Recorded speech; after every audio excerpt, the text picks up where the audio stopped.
Bonjour à tous et bienvenue dans cette nouvelle vidéo, la première vidéo de la rentrée. J'espère que vous avez passé de bonnes vacances, que vous êtes bien reposés et d'attaque pour la rentrée. Alors pour cette vidéo, j'ai choisi de faire une vidéo recette, comme ça vous allez pouvoir continuer à vous faire plaisir en culpabilisant un peu moins. Donc une recette de mousse au chocolat qui peut être apparentée donc à un régime paléo, sauf si erreur de ma part, mais normalement les ingrédients coïncident, parce que c'est une alimentation sur laquelle je m'intéresse et que je pratique donc plus ou moins. Donc j'essaierai aussi de faire un calcul des macros si ça vous intéresse, donc sur la quantité que j'ai faite et sur la quantité donc je préconise dans la vidéo pour si vous en faites pour plusieurs personnes. Pour ce, je vous souhaite un bon visionnage et je vous dis à plus tard. Alors je sais pas si l'angle de vue sera vraiment optimal, j'ai du mal à voir, sachant que c'est un petit peu mal éclairé dans mon côté cuisine, parce qu'en fait mon néon a cramé et je l'ai pas changé. Donc pour cette recette, on va avoir besoin d'une patate douce. Donc à la base, c'est une recette qui est prévue pour 300 grammes. Celle-ci fait que 200 grammes, donc j'adapterai les ingrédients en fonction d'eux. Sachant que vous pouvez aussi adapter chaque ingrédient, rien n'est indispensable, on peut toujours adapter. Donc je prendrai quand même pour exemple 300 grammes de patates douces. Pour 300 grammes de patates douces, il faudra aussi 100 grammes de chocolat noir. Donc plus le pourcentage sera élevé, mieux ce sera. On pourra également ajouter aussi du cacao amer, si vous voulez réduire un petit peu la dose de chocolat noir, d'ailleurs c'est ce que je vais faire. Des œufs, donc bleu blanc cœur, hein, comme je l'ai dit dans mes vidéos, c'est les meilleurs. Pour 300 grammes de patates douces, vous pouvez prendre 3 œufs, de 2 à 3 œufs. Idéalement 3, bon, en général je le fais avec 3. Sachant que sur les 3 œufs, vous n'êtes pas obligé d'utiliser les 3 jaunes. Si c'est le cas, ne virez pas les jaunes des œufs bleu blanc cœur, ce serait con. Utilisez les œufs de merde à la place, et là vous utiliserez que le blanc. Personnellement j'utilise un œuf entier, donc bleu blanc cœur, et 2 blancs d'œufs d'œufs basiques. Également donc notre coco en poudre, ce n'est pas une obligation, tout comme la cannelle. Et aussi donc pour sucrer du miel. Sachant qu'aussi, c'est une fois de plus, tout ça n'est pas indispensable, vu que la patate douce est déjà un goût sucré. Mais moi, c'est vraiment les ingrédients que j'utilise. Alors, il faut savoir qu'à la base, ce sont des ingrédients que j'utilisais pour faire un gâteau. Et quand je me suis aperçu en fait que la pâte ressemblait vraiment à une mousse, je me suis dit que ça pourrait être intéressant de faire une mousse en version mousse au chocolat. Et cet été, j'ai voulu le faire, j'étais parti en vacances chez mon père, on s'en branle, mais bon, je vous le dis. Et en fait, le four, on n'a pas réussi à faire fonctionner le four, et du coup, je l'ai fait en mousse au chocolat, et je me suis aperçu que c'était même meilleur. Donc voilà pour l'anecdote. Donc on va commencer déjà par éplucher la patate douce et la couper en fines tranches de façon à la faire bouillir, à la bien ramollir. Il faut la faire cuire environ 30 minutes à feu moyen. Donc on va commencer déjà par ça.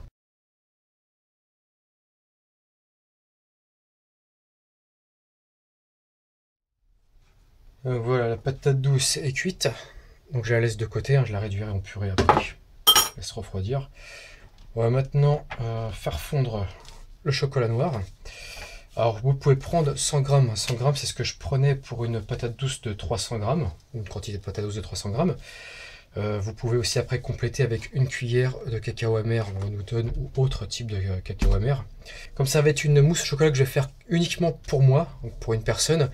Je vais pas mettre 100 grammes, hein, je vais peut-être en mettre 50, 60, vraiment maximum. Et je rajouterai une cuillère donc, de cacao amer. Mais si vous le faites donc pour plusieurs, vous pouvez mettre 100 grammes sans problème. C'est que moi je voudrais pas non plus trop abuser, sachant que je me connais, je vais tout bouffer d'un coup.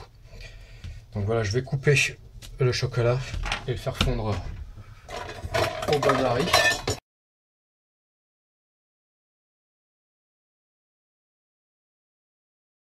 Voilà, le chocolat est en train de fondre. Je vais laisser de côté pour le moment. On va commencer à mélanger le reste des ingrédients. Donc, on va s'attaquer à la patate douce.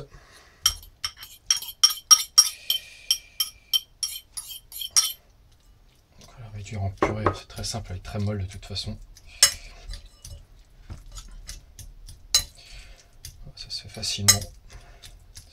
Alors, petite information, c'est vrai que quand j'ai commencé à faire ce genre de mousse de chocolat, je le faisais aussi avec de la banane. Donc vous pouvez très bien remplacer la patate douce par la banane. Ça a l'avantage de ne pas se faire chier à la faire cuire.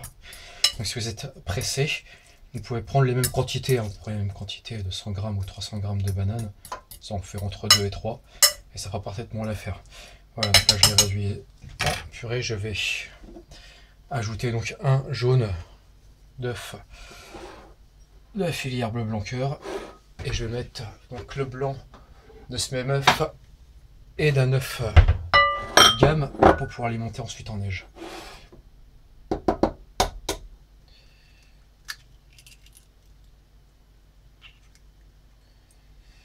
pouvez très bien utiliser que les blancs si vous préférez. Pas de plus, vous pouvez gérer, ça va dépendre. Si vous calculez vraiment vos macros, bon voilà, c'est pour un écart. Je vous dis honnêtement, je vais pas me faire chier. Bon, je limite un peu. De toute façon, j'ai testé les deux, j'ai pas vraiment vu de grande différence de goût quand je suis passé de 3 jaunes, 3 œufs entiers, donc pour 300 g de patates douces à un seul. Je trouve ça tout aussi bon. Il faut dire que je suis un peu une poubelle de table aussi. Donc, pour moi, tout est bon.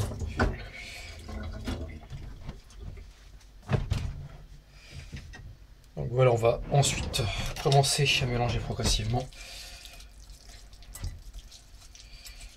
Le chocolat a fini de fondre, je vais le laisser. Alors surtout, j'ai fait cette connerie là, ne faites pas la connerie de mettre le miel quand vous faites fondre le chocolat, ça donne une pâte super dure et après c'est super chiant pour pouvoir tout mélanger. Donc bah, du coup je vais pas le faire, j'avais fait fondre à la limite si le chocolat est un peu dur, vous pouvez mettre un peu de lait d'amande avec. Ou pourquoi pas du lait de coco, parce que moi j'aime bien la coco, genre, je vais en mettre un coco râpé. Ça pourra accentuer le goût si vous aimez ça. Donc je vais là ajouter en théorie entre 1 et 2 cuillères à soupe de miel. Pour 300 g, 2, pour 200 g, un seul. Comme c'est pour moi, je ne veux pas trop abuser, je vais utiliser une cuillère à café, ce sera largement suffisant. C'est ce que je faisais avec la version à la banane. Moi, ça va me suffire, une cuillère à café. Pour un gros sac comme moi, ce sera largement suffisant.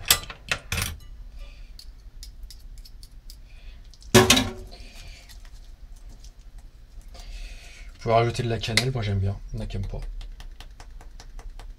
Hop.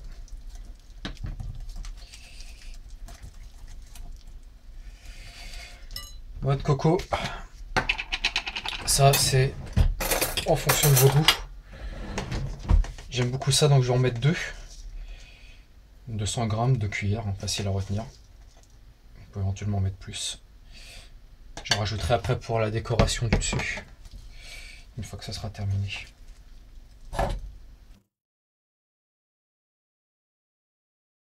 Je vais rajouter le chocolat pour finir, sans ne pas me cramer. Là pour moi, je vous rappelle, j'ai mis que 50 g, vous pouvez mettre 100 g, mais si vous êtes plusieurs à taper dedans, c'est pas un problème. Avec la possibilité de rajouter donc, du cacao amer, c'est ce que je vais faire, je vais rajouter une cuillère à soupe.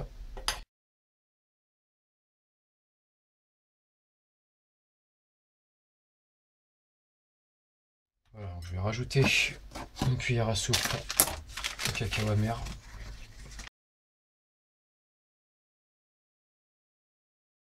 On va laisser ça de côté pour le moment. Je vais couper quelques secondes pour nettoyer la vaisselle au fur et à mesure parce que le chocolat quand ça sèche c'est la merde.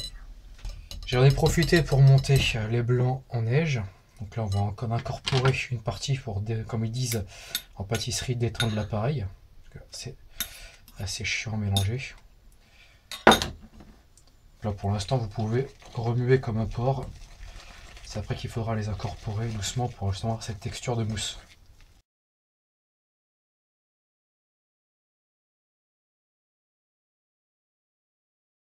Une fois qu'on a tout mélangé, on va prendre la dernière partie et c'est là qu'il faudrait mélanger.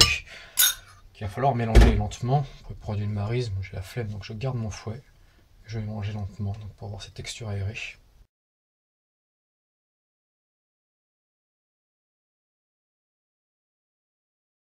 Bien sûr, pour bien faire, il faudrait nettoyer les bords. Vous imaginez bien que comme c'est pour moi, j'en ai un peu rien à foutre. Ça vaut pas mon merde de le faire. Vous pouvez bien sûr soit le faire ici disposé donc dans un grand saladier, soit le mettre dans des ramequins individuels, ce qui est pas plus mal que si vous invitez des gens.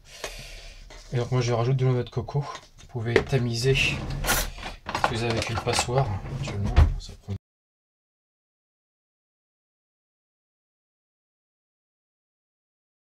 Donc voilà, donc vous mettez ça minimum 4 heures au frigo. Le mieux étant de le faire pour le lendemain, c'est encore mieux, plus ça reste, mieux ce sera. Désolé pour la présentation, vous pourrez bien nettoyer les bords. Comme c'est pour moi, je n'a pas vraiment d'importance. Je reste seul à la manger. C'est tant mieux d'ailleurs.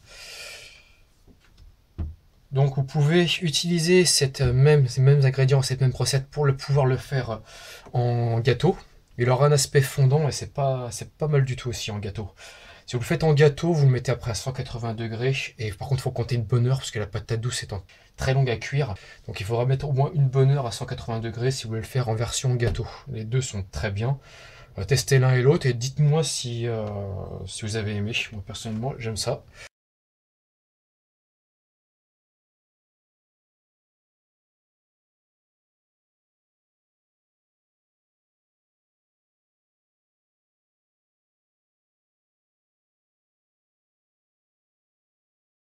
Et donc voilà, vidéo terminée, j'espère qu'elle vous aura plu, que vous allez essayer la recette. Une fois de plus, je vous dis franchement, moi personnellement je trouve ça très bon, même meilleur que la plupart des mousses au chocolat qu'on peut trouver dans le commerce. Cette vidéo, je l'ai donc tournée hier, donc je vais vous montrer un peu le résultat que ça donne, si on verra peut-être un peu mieux ici que dans mon côté cuisine. Ça va vous donner à peu près ce genre de texture. Là, j'ai sorti la cuillère directe, pour vous montrer un peu. Je viens de me brosser les dents en plus. Donc vraiment texture mousse. Ouais putain, moi je la range tout de suite, sinon je vais la bouffer entièrement. Donc je vous conseille vraiment d'essayer de la faire. Faites-moi un retour aussi, ça m'intéresse toujours si ça vous a plu. Essayez aussi la version gâteau qui est vraiment pas mal, hein. Comme je le disais, je crois dans la vidéo, je l'ai tournée hier donc j'ai pas tous les souvenirs. Ça va vous donner vraiment la texture d'un fondant, grâce justement à la texture de la patate douce qui est assez particulière. Donc ça nécessite un temps de cuisson relativement long, hein. Normalement 1 heure, des fois un peu plus, ça m'est arrivé de le mettre un peu plus longtemps. Sur ce, donc je vous souhaite une fois de plus une bonne rentrée et je vous dis à bientôt pour une prochaine vidéo. Ciao!